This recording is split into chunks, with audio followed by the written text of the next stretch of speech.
नमस्कार। मुकाबला में मैं कादम्बिनी शर्मा हूं आपके साथ। पिछले दिनों ग्रेटर नोएडा में अफ्रीकी छात्रों के साथ मारपीट हुई। ऐसा नहीं है कि पहली बार ये हुआ है, ग्रेटर नोएडा ही नहीं, बैंगलोर में भी हुआ था, उसके पहले खिड़की एक्सटेंशन में भी हुआ था।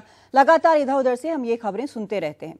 और सिर्फ अफ्रीकी स्टूडेंट्स के बारे में नहीं, बल्कि जो नॉर्थ ईस्ट के छात्र हैं हमारे देश के अंदर, हमारे नागरिक हैं, उनके साथ भी ये सब होता रहा है और ये लगातार होता है। इसमें कई बार लोगों की जानें भी गई हैं। ऐसा नहीं है, बार बार हम कह रहे हैं, ऐसा नहीं है कि ये पहली बार हुआ है। लेकिन ये मुद्दा जब संसद में भी उठा और जब अधिकारियों से भी बात की गई तो वो कह रहे हैं कि ये जांच का विषय है कि ये नस्ली मुद्दा है या नहीं, या नस्ली हिंसा है या नहीं।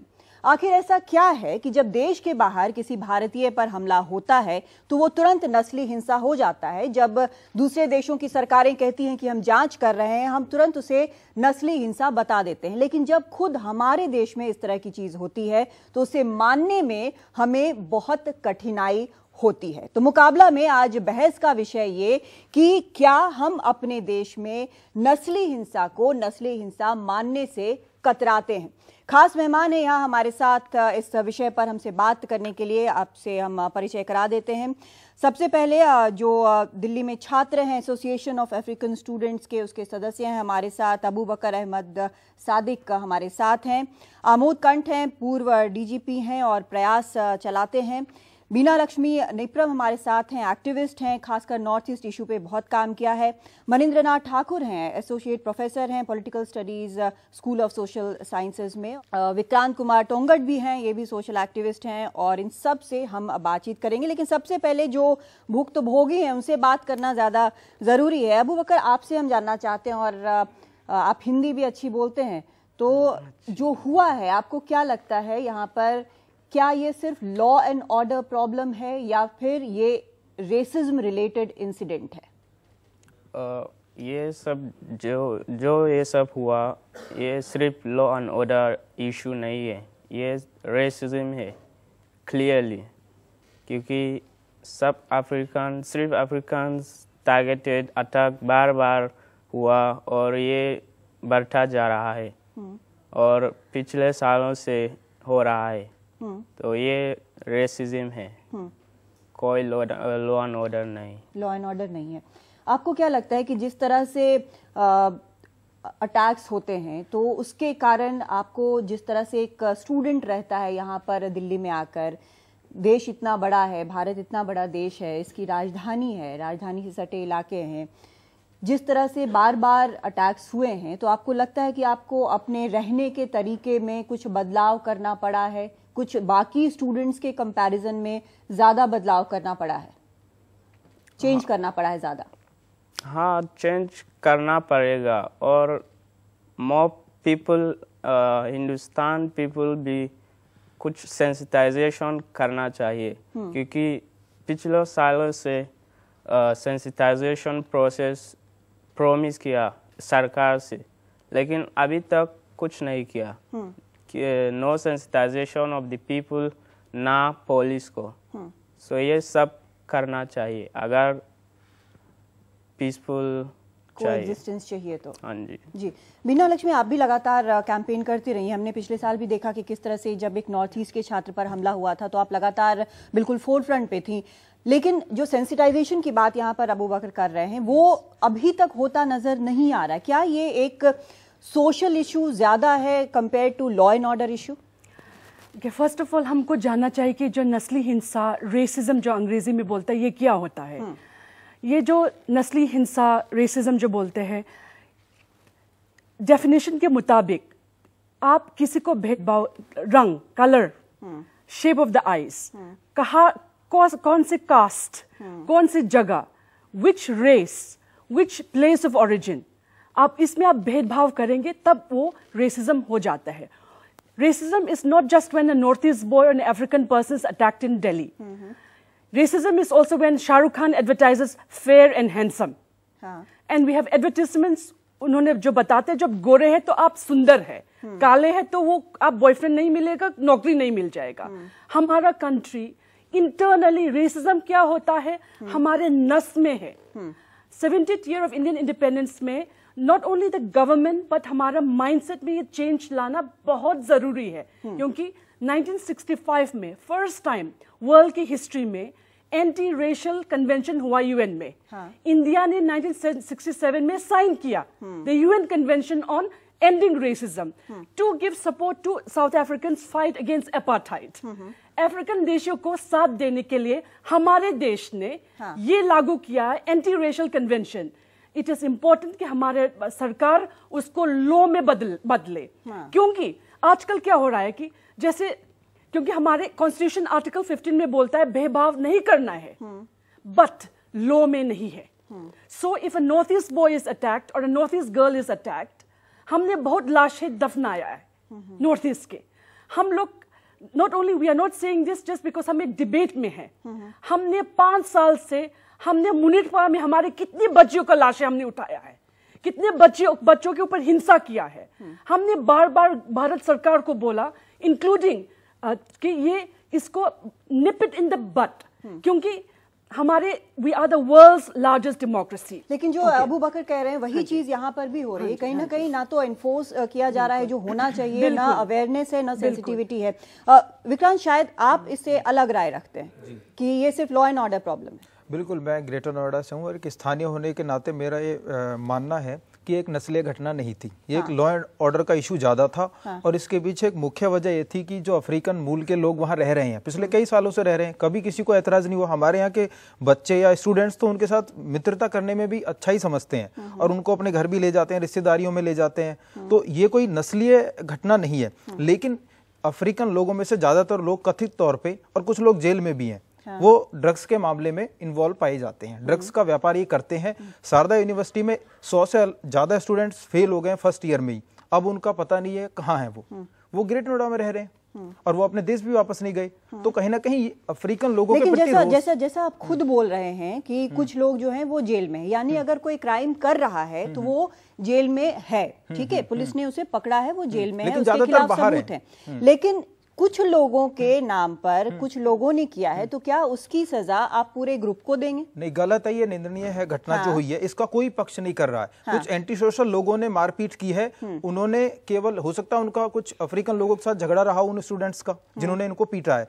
ज्यादातर लोग जो एजिटेशन करने गए थे अफ्रीकन के खिलाफ परी चौक पे ग्रेटर नोएडा में, उनका कोई ध्येय नहीं था कि मारपीट करनी है। लेकिन एक बार नहीं हुआ ना, वहाँ बार बार हुआ। कहाँ? दूसरा एक बार मॉल में हुआ, दूसरी बार फिर सड़क पर हुआ, सड़क पर से गाड़ियों को खोलकर उनको मारने की कोशिश की गई। टाइम पे दूसरी चीज जो आप बोल रहे हैं कि सबके साथ अच्छे रिश्ते हैं, जो इंटरव्यूज में पढ़ रही हूँ, जो अफ्रीकन एसोसिएशन है स्टूडेंट्स का, वो उनका कहना है कि उनको वो मकान वहां पर दिए जाते हैं ग्रेटर नोएडा में जो या तो अबैंडन्ड होते हैं, छोड़े हुए होते हैं, या दूर में वहां पर कोई पॉपुलेशन नहीं होती है, उन्हें एक सेग्रीगेट किया जाता है। वो लेते ही ऐसी जगह पे मकान है जहां कोई आता जाता ना हो, जिससे कि वो अपने गलत कारनामे, कुछ लोग, सारे अफ्रीकन नहीं, कर सके। जैसे ड्रग्स का व्यापार, रात को 12 बजे इनका दिन शुरू होता है, लेकिन अगर रात को 12 बजे इतना शोर मचाएंगे आप। अगर ड्रग्स का मुद्दा है तो क्या पुलिस वो नहीं देखेगी? क्या लोगों को देखना जरूरी है? पुलिस नहीं देख रही, लॉ एंड ऑर्डर इश्यू, इसीलिए तो हमने कहा। तो इन लोगों का दिन, ज्यादातर लोगों का रात को 12 बजे शुरू होता है और इतने हैवी साउंड में ये लोग डांस करते हैं, तमाम चीजें करते हैं, तो आम लोगों को प्रॉब्लम होती है। हमारे देश के लोग डांस नहीं करते, तो ऐसे नहीं करते। हमारे देश का लोग जिस तरह ये लोग करते हैं, तो लॉ एंड ऑर्डर का इशू है। It is not about law and order situation. Police कुछ कहती नहीं इनसे, 1000-10,000 रुपए लिए छोड़ दिया, तो इस तरह से लोगों में एक विरोध पैदा हो गया। इस वजह से नाइजीरियन फ्री ग्रेटर नोएडा बनाने की बात चल रही है। इसमें लॉ एंड ऑर्डर इशू, नस्लीय घटना ये नहीं है। How can you free? आप कैसे?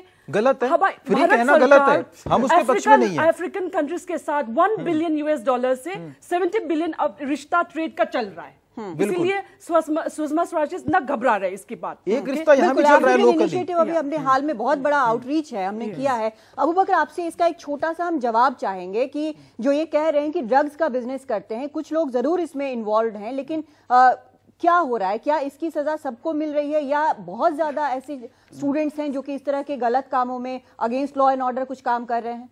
बिल्कुल उसकी सजा नहीं मिलनी चाहिए, क्योंकि अगर एक अफ्रीकन ड्रग्स सप्लाई करते हैं, बेचते हैं, तो ये स्टूडेंट है, अफ्रीका से आया यहाँ सिर्फ स्टडीज़ के लिए, तो फिर उसकी दूसरों गलती के लिए सज़ा क्यों मिली? ठीक है। और ये उसने बोला पुलिस रात बजे 12 बजे रात को शुरू हुआ है, तो ये सब जानता है, पुलिस क्यों नहीं बता? बिल्कुल, पुलिस पूर्व डीजीपी रहे आमोद कर्ण जी, जो यहाँ पर विक्रांत कह रहे हैं कि पुलिस जो है 10-5 हजार लेकर छोड़ देती है और जिसको कहते हैं टर्निंग अ ब्लाइंड आई। क्या ऐसा होता है? क्योंकि अगर ऐसा होता तो जो लोग जेल में हैं आज ड्रग्स के मामले में वो भी नहीं होते। नहीं, देखिए, मैं समझता हूँ कि सबों की बात मैंने सुनी, सिवाय हमारे प्रोफेसर साहब हैं उनकी बात हम बाद में सुनेंगे शायद, लेकिन मैं दोनों दृष्टिकोण से, पुलिस के दृष्टिकोण से और प्रयास और एक वॉलंटरी ऑर्गेनाइजेशन के दृष्टिकोण से इस विषय को देखना चाहूँगा। और जितनी बात मैं सुन रहा हूँ उस पर थोड़ी बहुत मैं कहना चाहूँगा। पुलिस की बात ही पहले ले लें, जो आपने सवाल पूछा कि पुलिस टर्निंग ए ब्लाइंड आई।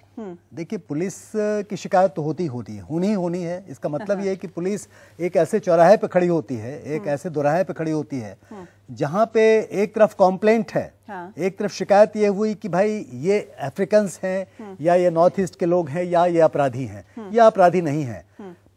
वो शिकायत हुई, उस शिकायत पे पुलिस को एक्शन लेना है। दूसरी तरफ ऐसे लोग हैं जो कि मतलब उसको डिफेंड भी कर रहे हैं और डिफेंड करना भी चाहिए। ह्यूमन राइट्स का वायलेशन है या कोई कानून मान लीजिए उसने नहीं वायलेट किया है और आप उसको गलत चार्ज कर रहे हैं, तो ये तमाम बातों के बीच में पुलिस का एक रोल होता है। अब शिकायत पुलिस की होती है, वो एक अलग बात है, लेकिन पुलिस के लिए प्रॉब्लम है।